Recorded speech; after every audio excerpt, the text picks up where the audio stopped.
Direct RT1, dernière, disons, dernière parenthèse de cette émission, voilà, dernière étape aussi de ce programme, c'est la parenthèse coronavirus. Ouais.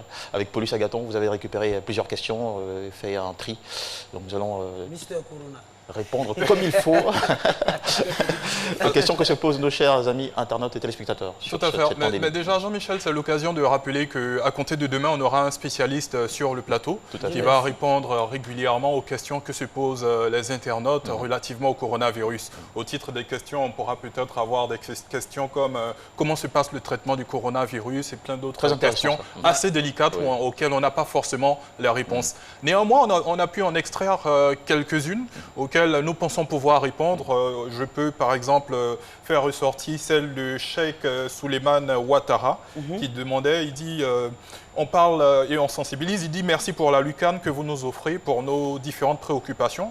Cependant, une seule question, depuis le début de la pandémie, on parle, on sensibilise des mesures à prendre pour éviter la propagation de la maladie, sans jamais nous dire les causes du Covid-19. Eh bien, les causes du Covid-19, les spécialistes, selon eux, c'est un animal qui serait à l'origine. Et pour eux, c'est le pangolin qui l'aurait transmis à l'homme. D'ailleurs, oui. Ouais. Philo, tu connais bien le pangolin. Philo, Philo, vous inquiétez? C'est un animal avec les écailles. Tout à fait. C'est comme ça qu'il fait. Dans à la vérité, il aime beaucoup manger la viande de brousse. C'est pour ça qu'il a interdit la consommation de la viande de brousse. Absolument, c'est justement ce qui explique cette mesure du gouvernement. On a également d'autres questions, Jean-Michel. On a celle de Béni Gloire qui dit quel est le meilleur moyen de prévention contre le coronavirus. Et justement, le doyen et moi, on échangeait à ce sujet. Il a son point de vue que moi, j'aime bien, mais auquel également peuvent s'ajouter d'autres moyens. D'accord. Le meilleur moyen? Bon, moi, je pense que l'idéal reste toujours le confinement. C'est-à-dire qu'il faut rester à la maison. C'est clair. Malheureusement, ce n'est pas toujours possible. Et à certains moments, on est obligé de sortir. Donc il faut observer les mesures, comme par exemple se laver régulièrement les mains à l'eau et au savon, à défaut utiliser le gel. Régulièrement et soigneusement. Et soigneusement. Il ne faut pas que ça soit... Voilà. Sinon, l'idéal, c'est le confinement. Voilà. L'autoconfination.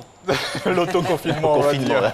Non, moi je parle de confination parce que quand on se confine, c'est pour faire du bien à son prochain.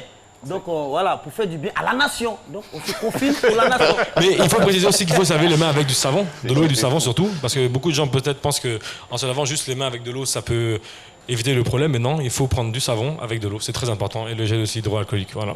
Voilà, il y a également d'autres dispositions qui s'appliquent quand on tousse ou quand on éternue, notamment il faut faire cela dans le creux du coude, voilà, parce qu'en général on nous disait qu'il fallait tousser dans les mains, mais après tu dois aller saluer les gens, tu vas pas mettre le virus dans la main quand même. Les gouttelettes sont des vecteurs aussi de transmission, exactement. De circulation du virus. Mais avant de prendre une autre question, où en sommes-nous aujourd'hui avec les statistiques?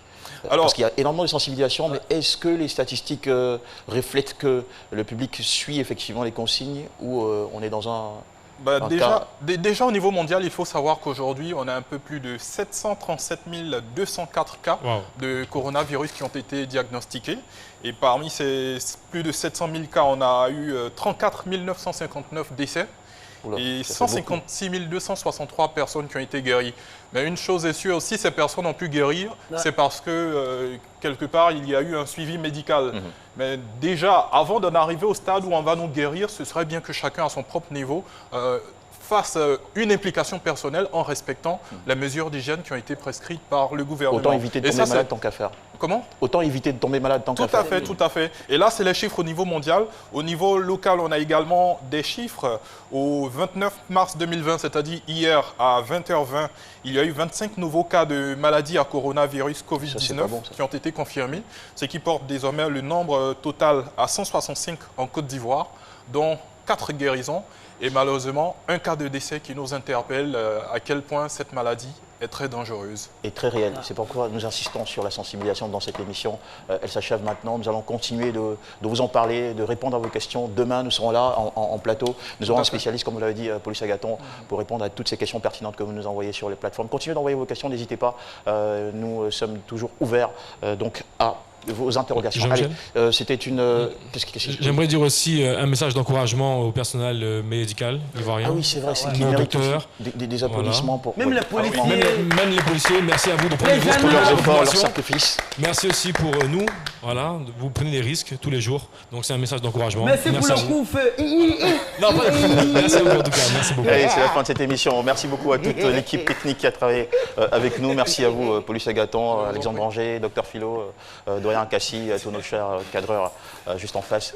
Et puis bon courage à toutes les familles qui sont peut-être qui ont un parent ou un proche touché par la maladie. Mesdames et messieurs, prenons cette pandémie très au sérieux parce que les statistiques continuent de monter. Évitons le pire. Nous vous souhaitons une excellente journée sur RT1. Et on se retrouve demain avec beaucoup de plaisir, toujours dans l'émission qui raconte vos histoires, toutes vos histoires.